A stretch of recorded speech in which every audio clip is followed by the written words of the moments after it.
నమస్తే మ్యామ్. నమస్తే. ఎవరైతే ఫెర్టిలిటీ సెంటర్స్‌ని అప్రోచ్ అవుతున్నారో అండ్ లేదు ప్రెగ్నెన్సీ కోసం ట్రై చేస్తున్నారు, ఆ ప్లానింగ్స్‌లో ఉన్నారు అనుకోండి. వాళ్ళు ఎలాంటి లైఫ్ స్టైల్‌ని అలవాటు చేసుకోవాలంటారు? ఏ ఏ ఫుడ్స్ కానీ లేదంటే వాళ్ళ యాక్టివ్ లైఫ్‌ని ఎలా లీడ్ చేయాలంటారు? మంచి క్వెషన్ అడిగారండి. ఎందుకంటే ఫెర్టిలిటీ ట్రీట్మెంట్ అనేది ఇట్స్ ఆల్వేస్ హోలిస్టిక్ అని చెప్తాం. ఓన్లీ మెడిసిన్స్ వాడగానే ట్రీట్మెంట్ అయిపోతుందని కాదు. Lifestyle factors play major role. అసలు ఫస్ట్ ఆఫ్ ఆల్ ఈ ఇంక్రీజ్డ్ ఇన్సిడెన్స్ ఇంత అవ్వడానికి ఇన్ఫర్టిలిటీ లైఫ్ స్టైల్ అనేది one of the major reason లాగా చెప్తాం. అవును. So correction of that lifestyle disturbances is first important thing. Okay. ఇప్పుడు మీరు కామన్గా వింటుంటారు పీసీఓడి అని. దానికి ఫస్ట్ లైన్ ట్రీట్మెంట్ ఏ మెడిసిన్ కాదు. First line treatment life style modification అని చెప్తాం. అలాగే ఫర్ దట్ మ్యాటర్ ఈ ఇన్ఫర్టిలిటీ రిలేటెడ్ ఇష్యూస్ బాధపడే వాళ్ళందరికీ కపుల్స్కి అదే చెప్తుంటాం. లైఫ్ స్టైల్ చేంజెస్ అనేది ఫస్ట్ స్టెప్. సో ఎవరైతే ఈ ఎస్పెషలీ సెడెంటరీ లైఫ్ స్టైల్ అనేది చాలా ఎక్కువైంది. So morning 8 to 8 desk jobs ఇవన్నీ చాలా ఎక్కువైనాయి. సో అట్లా ఉండే వాళ్ళు ఒక 1 hour టైం తీసుకొని డేలో అట్లీస్ట్ సింపుల్ వాకింగ్, వాళ్ళు పెద్ద పెద్ద ఎక్సర్సైజ్ చేయాల్సిన అవసరం కూడా ఉండదు. సింపుల్ వాకింగ్ చేసినా చాలా చేంజెస్ చూస్తుంటాం. సో అలా యాక్టివ్ లైఫ్ స్టైల్ అనేది ఫస్ట్ ఇంపార్టెంట్గా చెప్తాము. Second thing is timely sleep. అంటే అట్లీస్ట్ ఒక 6 to 8 hours of uninterrupted sleep అని చెప్తుంటాం.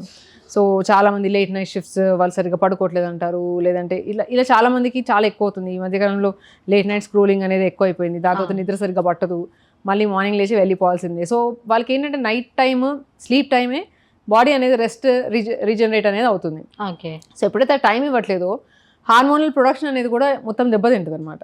సో అది చాలా ఇంపార్టెంట్.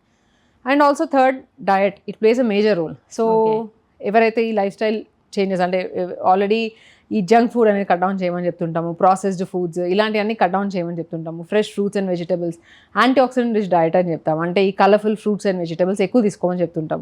ఆకుకూరలు లేదంటే సింపుల్ పోమోగ్రానైట్, ఆరెంజెస్ ఇలాంటివి కొంచెం ఎక్కువగా తీసుకోవడం. దీనివల్ల ఏంటంటే ఆ ఫ్రీ రాడికల్ డ్యామేజ్ అనేది బాడీలో తగ్గుతుంది, ఇన్ఫ్లమేషన్ అనేది తగ్గుతుంది బాడీలో.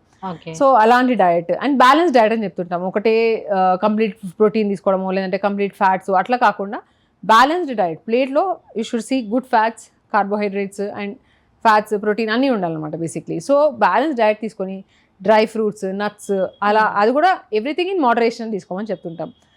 సో ఈ changes and also proper hydration is also very important. Because treatments తీసుకున్నప్పుడు ఎస్పెషలీ వాళ్ళకి హైడ్రేషన్ లేకపోతే మళ్ళీ సైడ్ ఎఫెక్ట్స్ ఎక్కువ ఉంటాయి. So proper hydration, avoiding alcohol, smoking ఇలాంటివన్నీ.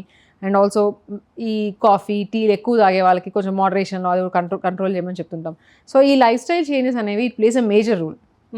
అండ్ ఆల్సో దాంతోపాటు వాళ్ళకి మెంటల్ సపోర్ట్ కూడా చాలా ఇంపార్టెంట్. ఎస్పెషలీ ఇప్పుడు ఆల్రెడీ వాళ్ళు బిజీగా ఉన్నారు. ఫస్ట్ థింగ్ దే ఆర్ ఈ ఇన్ఫర్టిలిటీ సగం మన చేతిలో ఉండదు. దానికి ట్రీట్మెంట్ కొంతమందికి అసలు మా అన్నీ బాగున్నాయి మేడం, మేము అన్నీ ఫాలో అవుతాం, బట్ స్టిల్ మాకు రావట్లేదు ఎందుకు అని ఒక ఆన్సర్స్ లేని క్వశ్చన్స్ అడుగుతుంటారు. సో అవి ఇంకా దానికి ఈ మెంటల్ హెల్త్ కూడా, మెంటల్ వెల్బీయింగ్ కూడా చాలా ఇంపార్టెంట్.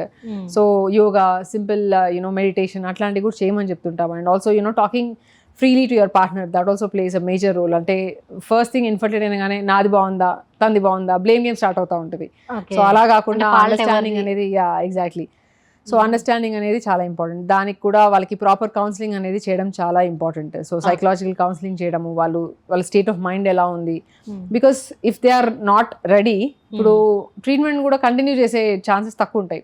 సో మెంటల్గా వాళ్ళు రెడీ ఉండాలి అండ్ ఫిజికల్గా కూడా ఫిట్ ఉండడం చాలా important. Okay. Thank you ma'am. Thank you so much. Thank you.